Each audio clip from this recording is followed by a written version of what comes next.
I'm Gary Varvel. I'm an internationally syndicated cartoonist, and I love food, interesting people, and the art of caricatures. So what better way to spend a day than to combine all three? This is Cartoonist and Cafés drawing caricatures. Today, I'm headed uptown to Noblesville, Indiana to visit the Sunrise Café. Since 1972, it's been the place to grab a delicious breakfast or lunch. This classic American diner serves all of your favorites, from Eggs Benedict to omelets and even their homemade bread. You can dine in, get it to go, and even have them cater your next event. I couldn't think of a better place to hang out with Noblesville native Clayton Jennings. I'm just a sinner saved by grace, running full throttle, telling the world to put down the bottle and drink living water instead. Clayton is an evangelist, author, and poet whose mission is to tell the world about Jesus Christ. His message of faith in Jesus reaches millions of people every day through social media and packed-out revival meetings. I'll have 3 macchiatos and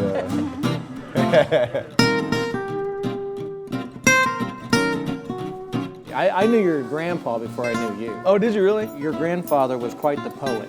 He was, yeah. Oh, yeah, still is. So you guys are doing these spoken word things. Right. It means the sin is on the rise, we bought into its lies, but thank God Jesus is still in the business of saving lives, and he can save yours just like he saved mine. Because he took my place, he took my hell, he took my cross, he took my all, he took it all because he had a plan. For the first time I saw it when I became a man.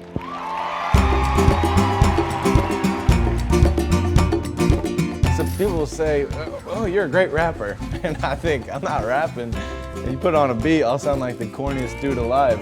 And I just tell them it's poetry.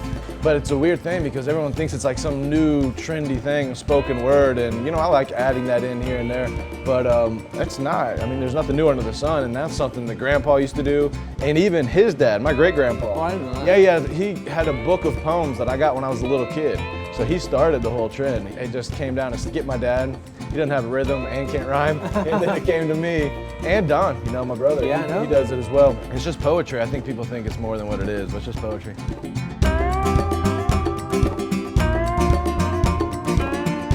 You're like the 21st century's Billy Graham. That's kind of Because what you are doing is you are going out, spreading the gospel, preaching to people. People are responding to the gospel all over the world, really. I mean, you're traveling internationally, right? Yeah, internationally. Just got back from Africa here recently, and we'll be going to other countries here soon. Yeah, I mean, that's humbling. Any comparison to Billy Graham just is humbling, and I don't deserve it. He set the bar so high for what an evangelist should be.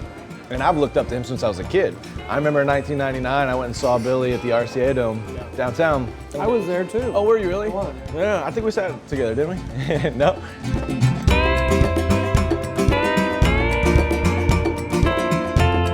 I just remember thinking, wow, look at this. All these people who have come here to hear about Jesus. I just thought, like, why can't this continue to happen in my generation? And people told me it couldn't. Everybody told me the days of revival, the days of crusades, those days are dead, they'll never come back, and God just always told me otherwise. And he just put a tug in my heart towards that. And now it's happening.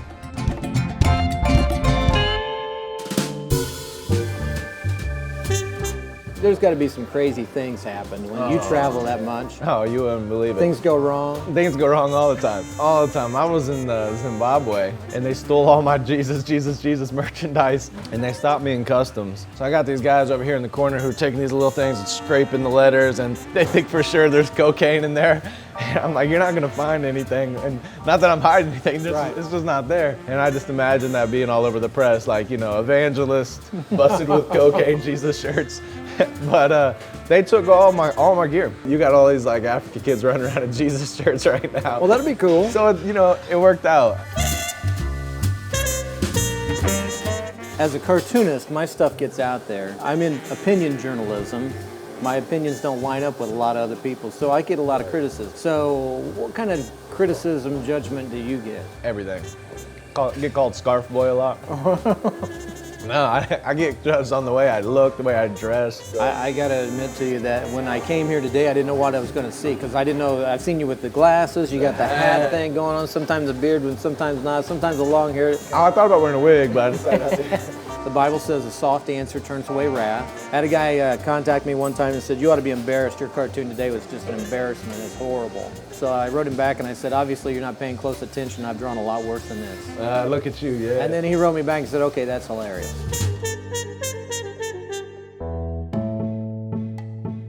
There was a time in college I was at a low point in my life. I was running from God's call to preach. I knew He wanted me to do this. I was running. My brother had a Bible study, and everything he said about a person's life that doesn't know Jesus looked like me. It broke my heart. So I left that night, turned the radio off, I'm driving. I had a David moment. I'm screaming to God, and I'm yelling, if you're here, show me. If I walk too far away, but if you still love me, show me. Like, do something. I said, do something physical.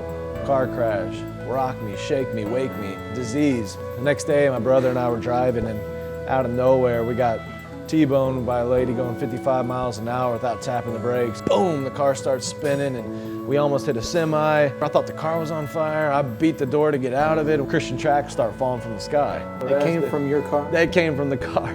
Don's trunk was full of Christian tracks, and it blew the trunk open, and here they are, and they're falling all over me. Everything in my mind went quiet as God was just like, hey, whack, whack, whack. Yeah. Remember what you prayed last night? Wake up, I'm still right here. You're the one that walked away from me. I still love you. If you're done running, let's do this thing. And right there on that bridge, I surrendered my life and rededicated. Said, I'll go wherever and do whatever. Since then, God has used me to share the gospel with over 50 million people around the world. Wow. So I tell people, don't tell me God can't use your life. He used a broken kid on a bridge. We got in the ambulance and Don was strapped to the table. He was beat up. I mean, he broke his collarbone, fractured his foot, concussion. And I'm looking out the window smiling, and I remember he said, what are you smiling about right now? And I said, you won't believe what I prayed when I left your Bible study, and God just answered the prayer, and He's still in this relationship. And I'm all excited, and Don didn't even crack a smirk. He just said, next time you pray that, don't get in the car with me.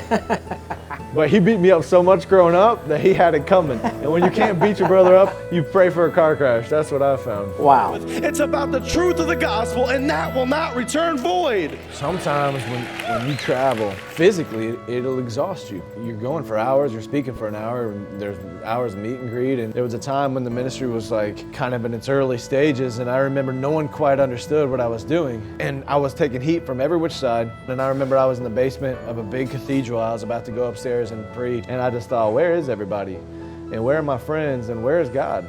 I'm like, where's the support? And where is everybody? And I just started crying. I felt like such a baby. And I called my dad, and I just started spilling my guts to my dad. And I was like, and I remember him telling me, where were Jesus' friends when he was taken to the cross?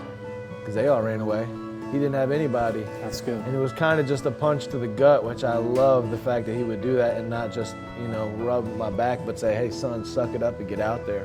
And I went out there and preached, and there was people all over that came to the Lord and got saved. And it was one of those moments where I had to take the focus off of me and put it onto Jesus and say, the road might be hard, people might not understand what I'm doing, and there might be hatred from inside the church and outside the church. And it only matters what Jesus says about me, and He says, you're my child, I'm using you in spite of you, get out there and do something.